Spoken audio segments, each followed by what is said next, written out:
estudiantes de cuarto medio, bienvenidos a la sexta clase de lenguaje y comunicación. Ha pasado una semana, espero que hayan trabajado al máximo y hayan aprovechado esta semana para ponerse al día con las actividades pendientes. Hoy realizaremos un recuento de lo que hemos visto a nivel de texto no literario para luego reforzar un poquito y poder aplicar algunos de los elementos que hemos estudiado hasta el momento. Ok, hemos estudiado nosotros las secuencias textuales. Nos basamos en Jean-Michel Adam, el lingüista francés, para distinguir 5 secuencias textuales. La secuencia argumentativa, que es aquella que nos entrega un punto de vista y los fundamentos correspondientes. La secuencia explicativa, que permite hacer entender al receptor respecto de algún tema. La secuencia descriptiva, que nos permite entregar características, por ejemplo, de un objeto. La secuencia narrativa, que es aquella que utilizamos para relatar una secuencia de hechos. Y la secuencia dialógica conversacional, que es aquella donde existen 2 o más interlocutores que alternan el rol de emisor y receptor. Dijimos además que los textos tienen una secuencia envolvente, que es una de las que mencionamos anteriormente y que es la que predomina en el texto, y que además tiene secuencias incrustadas, que son aquellas que van a estar a lo largo del texto y que permiten al emisor poder conseguir su propósito comunicativo. Luego nos quedamos con la secuencia argumentativa, y ahí nosotros hicimos una distinción entre 2 conceptos: el concepto de convencer y el concepto de persuadir. El primero se caracterizaba por utilizar el componente lógico-racional, los hechos, por ejemplo, ¿cierto? Y el segundo se caracterizaba por utilizar el componente retórico-afectivo. Y finalmente, en el marco también de esta secuencia argumentativa, vimos los tipos de razonamiento. El razonamiento por generalización, por analogía, por autoridad, por causa-consecuencia y por signos. 5 tipos de razonamientos que ustedes tuvieron que ver en un texto e identificarlos. Hoy vamos a hacer algunos ejercicios en base a esto para luego aplicarlo en la lectura de un texto de carácter ensayístico. Atención. Bien, antes de comenzar a leer nuestro texto, realiza el siguiente ejercicio. Número 1. Identifica en los siguientes ejemplos el tipo de razonamiento presente. Ejercicio número 1. El secretario de la ONU señaló que debemos considerar que los migrantes son, ante todo, seres humanos con derechos humanos y no se los puede considerar únicamente como agentes de desarrollo económico. Por lo tanto, todo Estado debe resguardar los derechos básicos de los migrantes, como acceso a la salud y a la educación.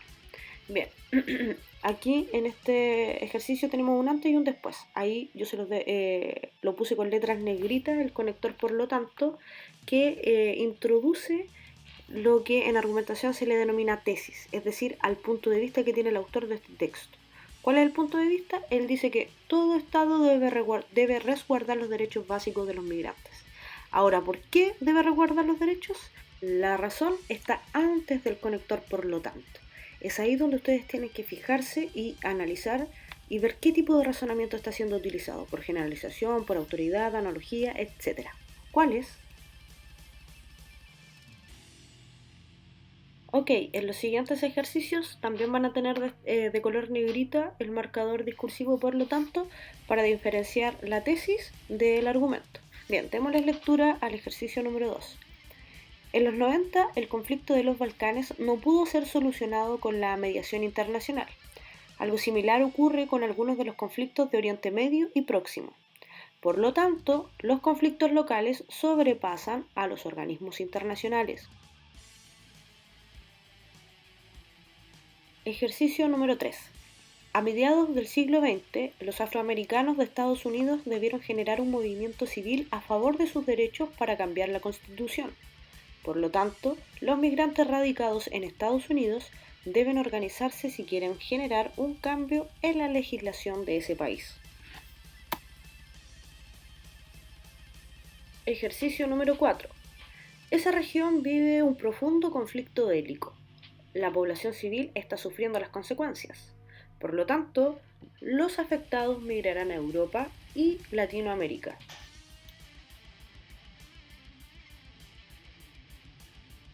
Ejercicio número 5.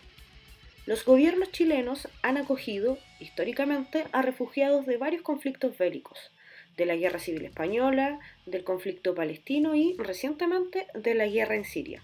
Por lo tanto, Chile es sensible con la crisis humanitaria de los refugiados.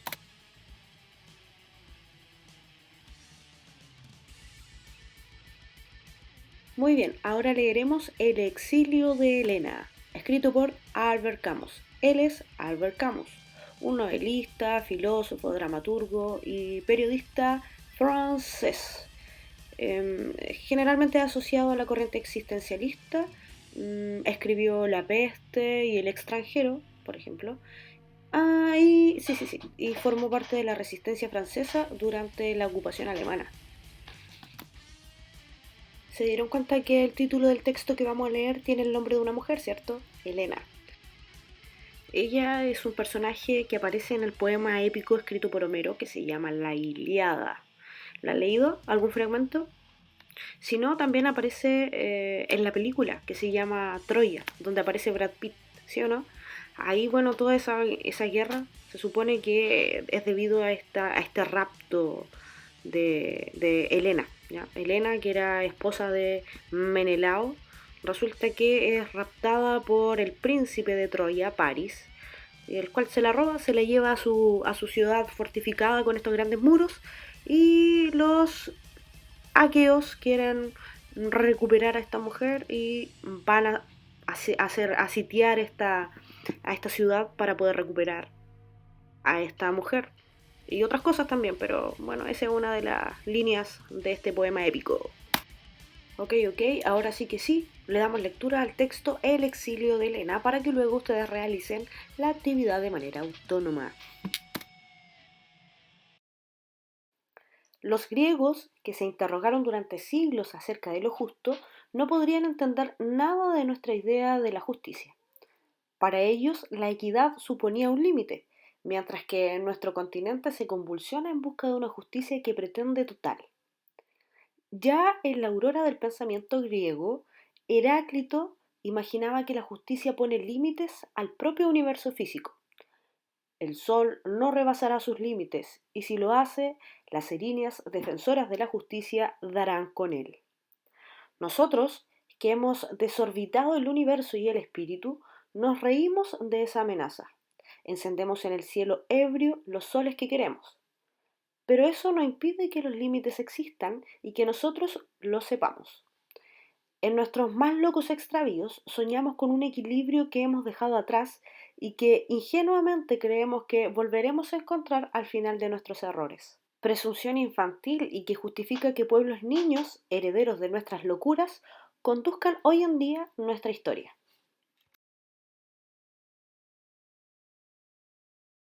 Un fragmento, también atribuido a Heráclito, enuncia simplemente presunción, regresión del progreso. Y muchos siglos después del Efesio, Sócrates, ante la amenaza de una condena a muerte, no reconocía más superioridad que ésta. Lo que ignoraba no creía saberlo. La vida y el pensamiento más ejemplares de estos siglos concluyen con una orgullosa confesión de ignorancia. Olvidando eso, hemos olvidado nuestra nobleza. Hemos preferido el poderío que remeda la grandeza. Primero Alejandro y después los conquistadores romanos que nuestros autores de manuales, por una incomparable bajeza de alma, nos enseñan a admirar. También nosotros hemos conquistado, hemos desplazado los límites, dominado el cielo y la tierra. Nuestra razón ha hecho el vacío. Y, al fin solos, construimos nuestro imperio en un desierto. ¿Cómo poder imaginarnos, pues, ese equilibrio superior en el que la naturaleza mantenía la historia, la belleza, el bien y que llevaba la música de los números hasta la tragedia de la sangre? Nosotros volvemos la espada a la naturaleza. Nos avergonzamos de la belleza. Nuestras miserables tragedias arrastran olor de oficina y la sangre que derraman tiene color de tinta de imprenta. Por eso es indecoroso proclamar hoy que somos hijos de Grecia, a menos que seamos hijos renegados. Colocando la historia en el trono de Dios, avanzamos hacia la teocracia, tal como hacían aquellos a quienes los griegos llamaban bárbaros, y combatieron a muerte en las aguas de Salamina.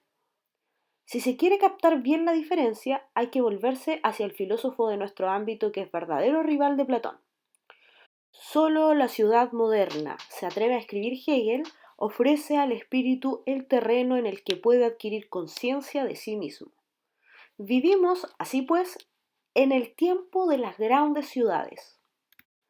Deliberadamente, el mundo ha sido amputado de aquello que constituye su permanencia: la naturaleza, el mar, la colina, la meditación de los atardeceres. Solo hay conciencia en las calles, porque solo en las calles hay historia. Ese es el decreto. Y como consecuencia, nuestras obras más significativas dan fe de esa misma elección. Desde Dostoyevsky, buscar paisajes en la gran literatura europea es inútil. La historia no explica ni el universo natural que había antes de ella, ni la belleza que está por encima de ella. Ha decidido ignorarlos. Mientras que Platón lo contenía todo, el sinsentido, la razón y el mito, nuestros filósofos no contienen más que el sinsentido o la razón, porque han cerrado los ojos al resto. El topo medita. Actividad autónoma. Número 1. ¿Qué argumentos presenta el autor para afirmar que no podemos considerarnos hijos de Grecia? Número 2. ¿Qué tipos de razonamientos están presentes en el texto? Utiliza marcas textuales para justificar tu respuesta. Número 3. ¿Por qué el autor opina que Alejandro y los conquistadores romanos no son dignos de admiración? Número 4. Interpreta el significado de la última oración del texto, el topo medita. ¿Qué quiere decir? Y número 5. Identifica las secuencias textuales incrustadas presentes en el texto. Al terminar, pueden enviar su tarea o consultas al correo que aparece en pantalla. Eso es todo, muchachos, que estén muy bien, nos vemos el próximo lunes. Adiósito.